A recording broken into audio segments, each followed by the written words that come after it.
I am Nandini Desh. I am a lawyer by profession, but a natural farmer by passion.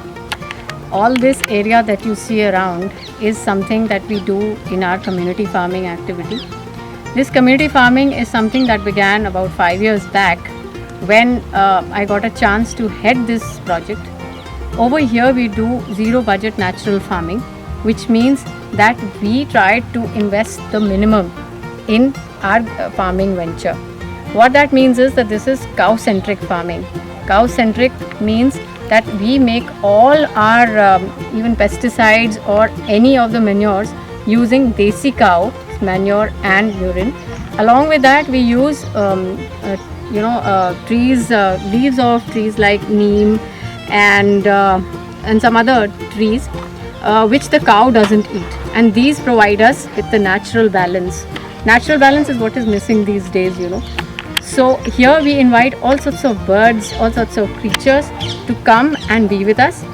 Along with that, we also allow our pests to eat along with us. The community has about 10 members here, and we grow and we do work together and distribute all what we grow amongst each other. Plants with their friends. You know how we like to be with friends. We like to be with our people we like to be with. We are always fond of them. We look after them. So here this concept is called companion planting. So companions are those plants which look after each other. So you will see one plant with its companion always together. Also you will see there is arhar ki dal. The leguminous plants are also very welcome because they provide natural nitrogen to their friends who are just next to them. So the roots must intermingle with friends, like how we hold hands with our friends.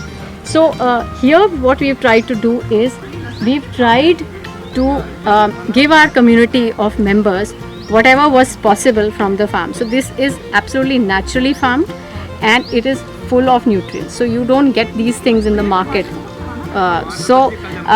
Like you'll see haldi over there. Haldi is growing under the trees. That haldi will be enough for 10 families. We've tried to grow according to the requirement.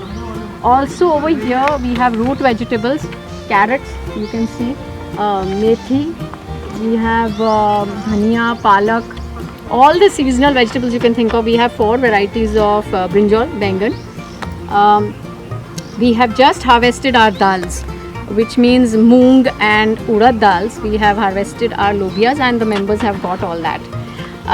Also we are doing 1 bigha of aloo, which means we are going to have a lot of aloo for our 10 families. Tomatoes are also coming up. They are growing in the nursery and then being planted here.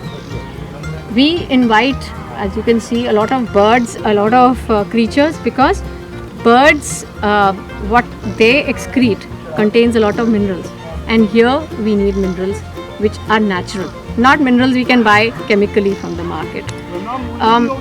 Along with that, what else do we have? We have cucurbits. All the bales that are growing around are from the summer and monsoon. They are now going to come to an end. Along with the these vegetable and fruit plants, I must mention we have about 100 fruit trees also growing here. This project started in June. So the trees are very young at the moment, but we have 100 fruit trees, all lemon family. We have amla, bear, all the heavy trees also, indigenous trees. Those are the trees we plant because our birds and creatures depend on them for food and sustenance. Along with that, we have some herb plants also because we need herbs in daily life. So we do have brahmi and ashwagandha and these kinds of herbs. The foreign herbs we will be growing now. देखिए, जैसा मैंने आपको अभी वहाँ थोड़ी देर पहले बताया था कि हमने जीवामृत एक अपने पूरे ड्रम में तैयार कर रखा है। तो ये जीवामृत को हम लोग इस तरीके से इसमें से निकाला, अपना भरा। देखिए, जैसा मैंने आपको बताया कि इस पानी के साथ हम लोग अपना जीवामृत डाल रहे हैं, जो कि हमारा एक मुख्य खाद है। तो देखिए किस तरीके से ये जीवामृत है वो पानी के साथ मिलकर अपने आप ही सारे पौधों में चला जाएगा। इसको हम थोड़ा थोड़ा धीरे धीरे करके डालते हैं, जिससे कि ये ठीक तरीके से अपने आप धीरे धीरे धीरे धीरे धीरे मिलता हुआ चला जाता है।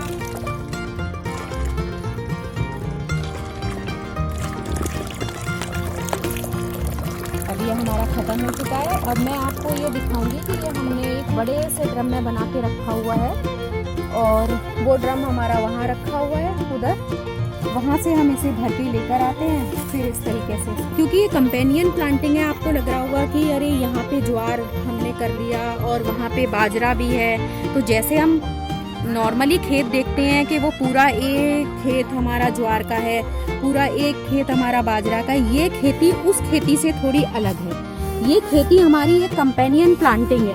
कंपेनियन का मतलब ये होता है कि एक पौधा एक किस्म का, दूसरा पौधा दूसरी किस्म का।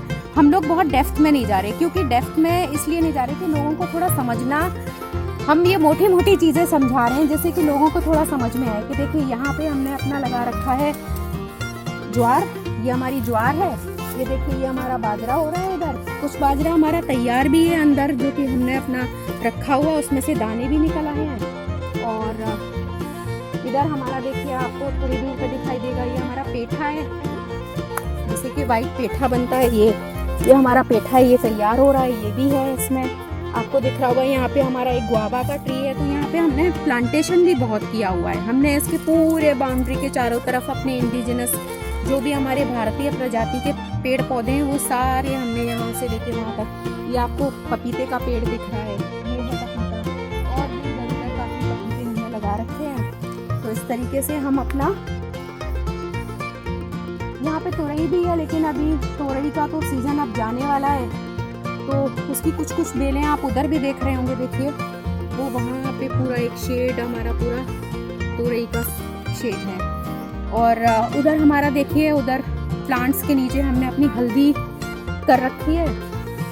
और ये अभी अभी हमारे माली साहब ने अपना तोड़ा हुआ है अच्छा सा मेथी का साग है। ये मेथी है जिसे कि हम लोग अभी अपने घर लेके जाएंगे और इसे बनाएंगे। आइए आपको दिखाते हैं। वहाँ देखिए हल्दी, वो पूरा हमारा हल्दी का यहाँ पहुँच चुके हैं। तो अभी हमारा बैगन छोटा है, अभी थोड़ी देर पहले ही हमने अपना बैगन तोड़ के अपने, ये रहा हमारा बैगन, और इधर भी मूली है, उधर सरसों का साग भी है। इस तरीके से आप देखेंगे कि एक ही खेत में इतनी सारी वैरायटी है। ये मूंगफली है, ये हमारा हल्दी, ये हमारा पूरा हल्दी का खेत है। अभी ये तैयार होगी तो हमारी पूरी 8 फैमिलीज के लिए पूरे अच्छे ठीक से हमें हल्दी मिल पाएगी। तो हमें फिर हल्दी खरीदने की ज़रूरत नहीं है। और इस हल्दी की क्वालिटी और हल्दी की क्वालिटी से बेटर होगी, क्योंकि ये जीवामृत से मिलकर हमने इसमें खाद डाला है। तो जीवामृत तो अपने आप में ये, तो जब हमने हल्दी को प्लांट किया था तो उससे पहले हमने इसका बीज संस्कार भी किया था।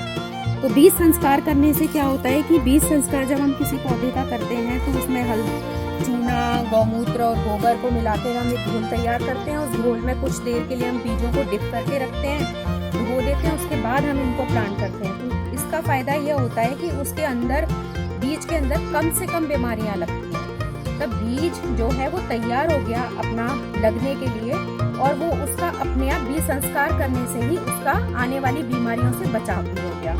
पानी की दिक्कत तो पूरे वर्ल्ड में, हमारे देश में भी खास तौर पे बहुत ज़्यादा है, और खेती में ज़्यादातर पानी की वेस्टेज होती है, क्योंकि सरफेस इरिगेशन होती है एंड उसमें पानी का रन ऑफ बहुत होता है। तो ज़मीन से पानी भर भर के निकाला जाता है in gallons of litres, thousands of litres, और वो बह के चला जाता है। रात भर पूरा पानी खेतों में लगता है, जबकि उसकी रिक्वायरमेंट है नहीं। हमारी टाइप की खेती में तो 10% ऑफ दैट से काम, 10% जो होता है ना पानी, उसमें काम चल जाता है, क्योंकि हमारी परत है यहाँ पर, मल्च की परत होती है। तो ये हल्की सी गीली भी रहे तो ज़मीन में नमी मेंटेन रहती है। तो इसके साथ इसका ये तो फ़ायदा है ही कि भाई माइक्रोब्स इसमें अंदर पनपते रहते हैं, उनको डार्कनेस चाहिए। अर्थवॉर्म्स जो हैं हमारे ऊपर नीचे अपना कार्यक्रम करते रहते हैं, जो इंडिजिनस अर्थवॉर्म्स हैं। तो जब बारिश पड़ती है तो अपने आप ही चैनल्स क्लियर होते हैं। तो जब चैनल क्लियर होगा तो ज़मीन में पानी जाता है, ज़मीन में पानी जाता है तो हमको भी, पृथ्वी को एज अ रूटीन मिल जाता है। इसके अलावा पानी का तो सबसे बड़ी प्रॉब्लम है कि हम रेन वाटर को वेस्ट करते हैं, चाहे हम शहर में रहते हैं, चाहे हम कहीं पे भी रहते हैं। यहाँ पर ख़ास तौर पे एक जो मेरा प्लान है वो तो है कि रेन वाटर के लिए एक पिट बनाना, और उस पिट से हम सरफेस मोटर से हल्का हल्का सा वो जो होता है सोलर पंप से हम अपने पानी को उसी हिसाब से यूज़ करें जितना हमको रिक्वायरमेंट है। ये नहीं कि हम थाउजेंड्स ऑफ लीटर्स वेस्ट करें और इरिगेशन हमारी कुछ खास नहीं है। तो पानी का तो हमको सोचना ही पड़ेगा, आज नहीं तो कल, क्योंकि पानी लिमिटेड क्वान्टिटीज में है ज़मीन पे। एंड ख़ास तौर पे ये भी है कि डीजल जला जला के जो हम फार्मिंग करते हैं, एनवायरमेंटल कॉस्ट इतना हाई है, उसका हमको कभी ना कभी तो मैनेज करना ही पड़ेगा। यहाँ पे एक और चीज़ आपने नहीं नोटिस करी होगी कि बटरफ्लाइज और बीज आपको खूब सारी मिलेंगी, क्योंकि ये फूलों के खेती की वजह से फूल एंड ये सारे फ्रूट ट्रीज जो हैं और कई स्पेसिफिक प्लांट्स हैं जो कि बटरफ्लाइज और बीज को अट्रैक्ट करते हैं। तो उनका फ़ायदा ये है कि ये हमारे पॉलिनेटर्स हैं। हम खुद जाके पॉलिनेट नहीं कर सकते प्लांट्स को कि भाई उसमें बीज बन जाए और बीज बन के फिर हम डालें लें और बाकी चीज़ें लें। तो नेचुरल पॉलिनेटर्स को हम इनवाइट करते हैं अपने फार्म में, और वो ही हमारा जो खाने पीने के सामान है उसकी अरेंजमेंट कर रहे हैं। तो ये फिलॉसफी है लिव एंड एग्जिस्ट।